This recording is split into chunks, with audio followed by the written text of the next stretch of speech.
Presidenta. Isabel Miguel en representación. Thank you. Isabel Miguel, representing the FFAD civil society group in Spain.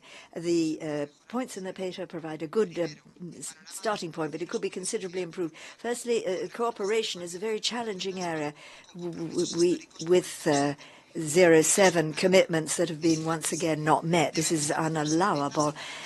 We may have to establish goals and specific schedules.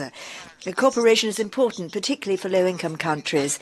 They play a fundamental role driving towards the SDGs and having fair transition to sustainable development.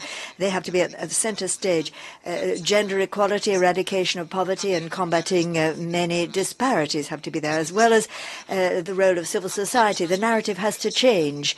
We rely on our partners in civil society when it comes to ideas more a just way of reparations for the damages of colonialism and neo-colonialist practices. Secondly, the actual structure of governance and policies for cooperation are obsolete and need reform.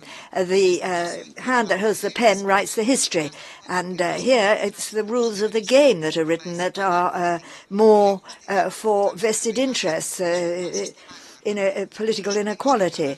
The most recent changes in the CAF regarding ODA have had important effects on volumes of aid and bilateral and various priorities when it comes. The Seville conference, fourth conference, will be a vital opportunity here, moving towards international cooperation for development. And then thirdly, the items of 4 points. Firstly, climate funding has to be there. Then we mustn't have a basis on loans, but rather reparation. New forms of conditionality and structural adjustment must be tied to structural changes for climate. We have to focus on the climate element. We have to acknowledge that the climate change is not it has to affect the South, and the South has to pay in an equitable manner in line with the principles established.